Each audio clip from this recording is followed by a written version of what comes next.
जब मैं समाजवादी पार्टी का एक हिस्सा हुआ करता था, एक रुकन हुआ करता था, तो मुझसे पूछा गया था नवाज आलम को कहां लड़ाना चाहते हो। तो मैंने बासाख्ता बड़े खुले मन से समाजवादी के नेताओं से कहा था कि मैं बुढ़ाना लड़ाना चाहता हूं। बुढ़ाना का नाम मैंने इसलिए लिया था कि जीत हो ना हो, कम से कम सम्मानजनक स्कोर जरूर बन जाएगा। नवाज आलम को यहां से टिकट डिक्लेयर किया।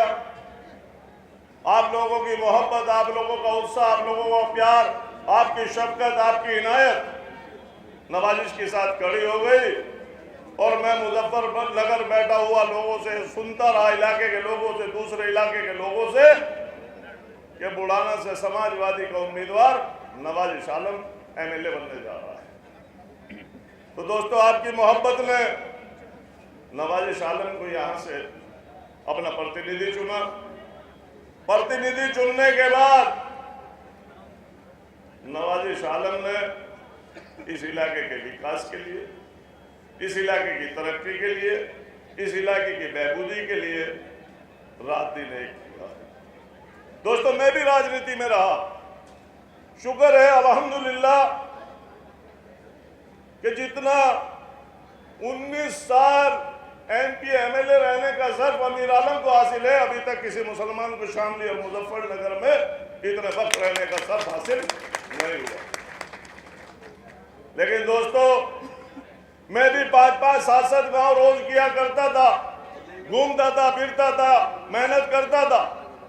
लेकिन शाम के वक्त जब घर पहुंचता था, अगर मुझे 2-4 आदमी भी बैठे दिखते थे तो मुझे बड़ा अजीब सा महसूस हो देता था कि यार, मैं 5-7 गांव में घूम कर आ रहा हूं, खाली पेट हूं, रात के 11 बज रहे हैं। अब अगर इनसे मिलूंगा तो शायद मेरी सेहत ठीक नहीं रह पाएगी। लेकिन मैंने नवाज आलम को देखा। मैं इसलिए नहीं कह रहा हूं कि ये मेरा लड़का है, बल्कि एक ईमानदारी का बखान आपके सामने कर रहा हूं कि जिस वक्त ये रात को 1 बजे भी आता था और 40 आदमी इसको घर पे मिलते थे बैठे हुए, एक आदमी का डिस्पोजल करता था, एक आदमी का काम करता था।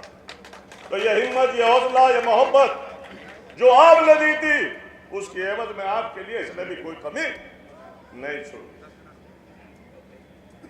अब गलती रही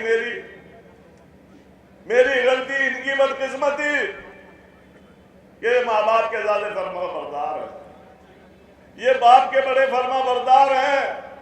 हमने कहा नवाजिश, समाजवादी पार्टी हमें इग्नोर कर रही है। 13 के दंगों के बाद हमें इग्नोर करना शुरू कर दिया था। क्या कसूर था मेरा? कलेक्टर एसपी मेरे कहने से हटे थे, लेकिन ऊपर तक मैसेज दे दिया गया कि अमीर आलम के कहने से कलेक्टर एसपी हटाए। मैं कसम खा कहता हूं आज कि जिंदगी में अगर अमीर आलम को कभी किसी के एक खून की बूंद निकालने का एहसास हो जाए तो मैं चाहता हूं खुदा उससे पहले मेरी मौत दे दे। मैं इतना बड़ा हिंसावादी आदमी हूं और उसके बारे में ऐसा सोच लेना, मैं समझता हूं बिल्कुल गैर मुनासिब है। उसकी सजा हमें पिछले 10-12 साल से भुगतनी पड़ रही है। देखिए दोस्तों, मैं साफ लफ्जों में कहना चाहता हूं कि कोई भी मुसलमान बगैर हिंदू वोट जीत नहीं सकता, और हमारे हिंदू भाई लड़े, उसे एक भी अगर मुसलमान ना मिले, भले मैं बैठ जाऊं, तो वो तब भी जीत सकता है। तो अब हमसे गलती हुई, हमने नवाज आलम को मीरापुर से बहुजन समाजवादी पार्टी से चुनाव लड़ा दिया। लेकिन इनकी किस्मत में वहां शकिश थी। ये बैठे हैं किशनपुर के प्रधान, हंस रहे हैं ऐसे तुम तो साथ थे, लेकिन वहां के लोगों ने मोहब्बत से नहीं नवाजा। खमियाजा क्या हुआ कि भारतीय जनता पार्टी जीत। यह इलाका बुढ़ाना नवाजिश का यहाँ काम है, नवाजिश के लिए यहाँ मोहब्बत है, नवाजिश के लिए यहाँ हमदर्दी है। तो दोबारा से फिर उन्होंने हिम्मत की, फिर कोशिश की कि मैं बुढ़ाना से फिर आजाद समाज पार्टी से उम्मीदवार बनूं। दोस्तों, बहुत से हमारे भाई आज भी खौफ हवास की जिंदगी जी रहे हैं। डरते नहीं है आसमां तेरे खुदा से, हम डरते हैं जमीन तेरे बंदे से। ये लोगों के एहसास के साथ जी रहे हैं। बहुत से चेहरे में देख रहा हूं जो नवाज से मोहब्बत करते हैं लेकिन यहां दिखाई नहीं दे रहे। उनके अंदर खौफ हवास की जिंदगी है। मौत जिंदगी सिर्फ उसके हाथ। अगर एक मिनट इधर से उधर नहीं हो सकता, काहे डर रहे हो? अरे मैं 68 साल की उम्र होने जा रही है मेरी 1 महीने बाद। हार्ट ऑपरेशन हो चुका, ओपन हार्ट सर्जरी, पित्ता निकल चुका, डेंगू हुआ था सन 96 में, 17 बोतल खून की चढ़ी थी। अब ऑपरेशन हुआ, 17 खून की बोतल अब चढ़ी। पता नहीं किसके खून की बरकत से मैं आज जिंदा हूं। और उसके बावजूद मैंने 52 साल की उम्र में है कोई जो राजनीति में कहते मैं कभी चुनाव नहीं लड़ूंगा।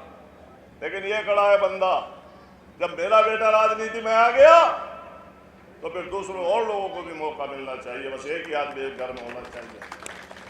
लेकिन यहां तो लोग समुद्र घेरे बैठे हैं। एमपी भी घर का, एमएलए भी घर का, और कोई कहे तीसरा भी लड़ेगा उड़ाना से है। ऐसी सोच है ना। तो उसमें एक शेर याद आ जा मेरा फैजाबादी का, प्यास कहती है चलो रेत को निचोड़ा जाए, अब तेरे हिस्से में समुंदर नहीं आने वाला। लेकिन मैं समुंदर की मांग नहीं करता, एक छोटे से राजभाया की मांग कर रहा हूं कि मेरा लड़का जो है न्याय शरीफ इंसान, खुदा की कसम बहुत फरमाबरदार है। और मैं बाप हूं, मैं दुआ करता हूं इसके लिए कि खुदा इसको दिन गुनी रात चौगुनी तरक्की करे। मुझे मालूम है कि बाप की दुआ कभी खाली नहीं जा सकती।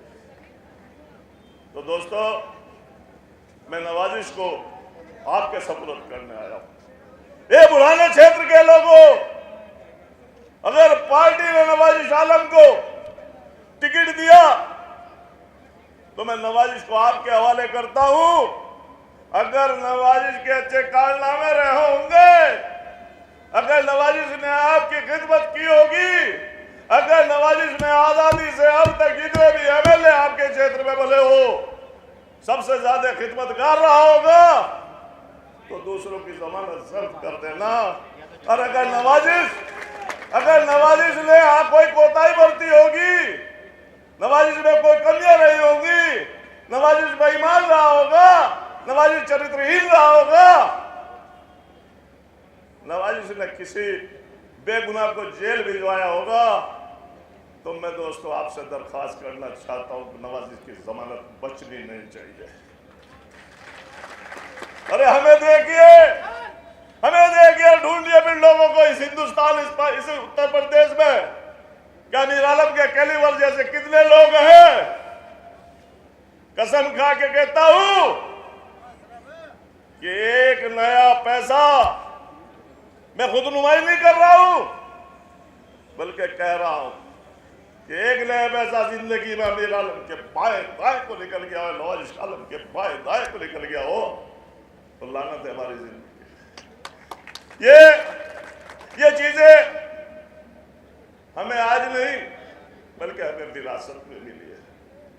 खुदा का शुक्र है 450-500 साल पहले हम लोग यहाँ आए थे, और 500 साल में जितने भी मेरे बाबू अजदाद रहे होंगे सब ने ईमानदारी से काम किया है, दयालतदारी से काम किया है। मौलाना इफ्तिखार साहब कामले वाले फरमा रहे थे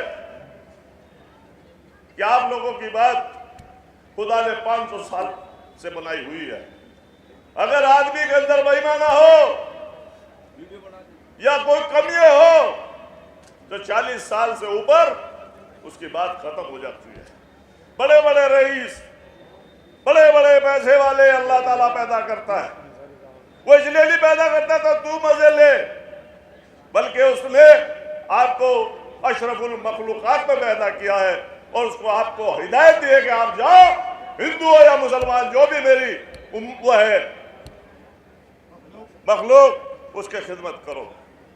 और अगर आप खिदमत नहीं करते हैं, यकीन मानिए 40 साल में अल्लाह हाथ सपोर्ट लेता है, वो किसी दूसरे को पकड़ा देता है। और अगर आप इसी तरीके से लोगों की खिदमत करते रहे, दुनिया में सबसे बड़ी इबादत मालूम है? खिदमत खल्क। जो आदमी मखलूक की खिदमत करता है वो दुनिया में सबसे बड़ी इबादत है। और दुनिया में हुजूर सल्लल्लाहु अलैहि वसल्लम ने फरमाया कि जिसके पास अखलाक नहीं वो जन्नत में नहीं जाएगा। तो नवाज के पास तो अखलाक भी है भाई। पिछले तो 18 साल का बच्चा जो उस वक्त में 18 साल का रहा होगा, 30-32 साल का हो गया होगा, वो हाथ उठा के कह देते कभी तू भी कहो। प्यार ही किया है लोगों से। बड़े बड़े हमने लोगों को देखा है, बहुत से लोगों के लिए हमारे ड्राइंग रूम खुल जाते थे, वो आज नजर नहीं आ रहे, आज नजर नहीं आ रहे। यहाँ से खौफे खुदा नहीं है उनके अंदर, इंसान का डर है। अमीर आलम इस मुजफ्फरनगर का जब नाम सुनते हैं, बाहर बैठे हुए लोग दिल्ली में इधर उधर, क्योंकि मुजफ्फरनगर से आए हो, वो मुजफ्फरनगर जहां बहुत ही मशहूर है ना, लेकिन अमीर आलम ने कभी किसी से खौफ नहीं बरता।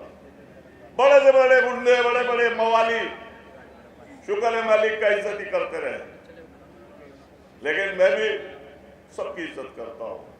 तो भाई आज मैं आप लोगों से के हवाले नवाजिश को कर दूं, हाथ उठा के कहो, हाथ उठा के कहो सब लोग।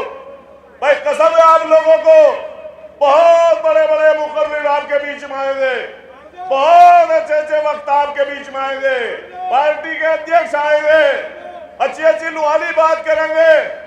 अगर दोस्तों आप बह गए तो आप लोगों की तो रुसवाई होगी, लेकिन हमें जलालत का मुंह देखना पड़ेगा, ऐसा मत होने देना। और जो भाई हमारे यहाँ नहीं आए उन लोगों को समझाना, अगर पार्टी यहाँ से अपना उम्मीदवार नवाजिश आलम को बुलाएगी तो नवाजिश आलम बुढ़ाना से चुनाव लड़ेंगे। शुक्रिया।